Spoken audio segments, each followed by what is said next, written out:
কোনো নারীর স্বামী যদি গরিব থাকে তাহলে ওই নারী যেন তিনটা আমল সবচেয়ে বেশি করে, কারণ স্ত্রীর দোয়াতে স্বামীর টাকা পয়সা বৃদ্ধি পেয়ে যায়। এর জন্য নারীরা 1 নম্বরে যে আমলটা করবেন, আপনি যখন ভাত রান্না করার জন্য পাতিলের মধ্যে চাল নেবেন, ঠিক এই চাল ঢালার আগে আপনি বিসমিল্লাহ পড়বেন। ঠিক এইভাবে আপনি বাসার মধ্যে যত কাজ করবেন প্রত্যেকটা কাজের শুরুতে আপনি বিসমিল্লাহ এই শব্দটুকু পড়বেন। এটা হচ্ছে 1 নাম্বার। দ্বিতীয় নাম্বারে এই দোয়াটা আপনি বেশি পড়বেন, রব্বি জিদনি রিজকান হালালান তয়্যিবা, রব্বি জিদনি রিজকান হালালান তয়্যিবা।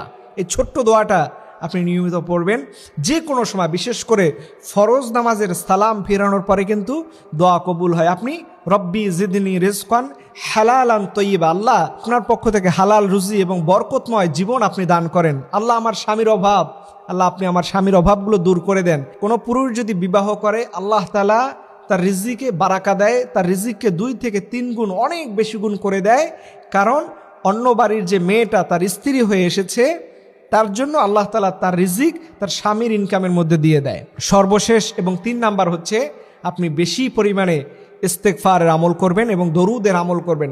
আস্তাগফিরুল্লাহ আস্তাগফিরুল্লাহ, এই ছোট্ট দোয়াটার যে কত পাওয়ার আছে এটা নারীরা যদি জানতো, গল্প গুজব এগুলো বাদ দিয়ে সারাদিন ইস্তেগফার আস্তাগফিরুল্লাহ এটার আমল করত এবং দরুদ শরীফ পড়বেন, আল্লাহুম্মা সাল্লি আলা সাইয়্যিদিনা মুহাম্মদ সাল্লাল্লাহু আলাইহি সাল্লাম।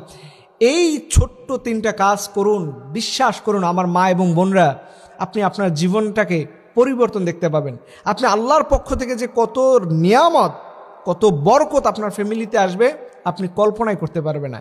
এবং সর্বশেষ আরেকটা বিষয় আপনাদের বলে দেই, একজন নারীর জীবনের সবচেয়ে বড় দায়িত্ব হচ্ছে ঘরের মধ্যে কোনো খাবার শেষ হয়ে গেলে স্বামীর কানে আগে বলার চাইতে আল্লাহর কাছে আপনি আগে বলবেন। এটা অনেক নারীরা করে না। ঘরে বাজার সদাই যখনই শেষ হয়ে যায় তখন তারা স্বামীকে শুধু বলতে থাকে। আমি বলি না, আপনি অবশ্যই আল্লাহকে প্রথম বলবেন, আল্লাহ আমার ঘরে চাল নাই, আমার ঘরে ডাল নাই, লবণ নাই, আল্লাহ আপনি রিজিকের ফয়সালা করে দেন, আমার স্বামীর জন্য সহজ করে দেন। এরপরে সম্মানের সাথে আপনার স্বামীকে এই কথাটুকু বলবেন। দেখবেন আল্লাহকে যদি আপনি আগে বলে দিয়েছেন, আপনার স্বামী আপনাকে সাথে ঝাড়ি দিবে না, কষ্ট পাবে না, সে বলবে ইনশাল্লাহ দাও আমি বাজার থেকে নিয়ে আসবো। এটাই হচ্ছে আল্লাহকে সব কিছু আগে বলতে হবে।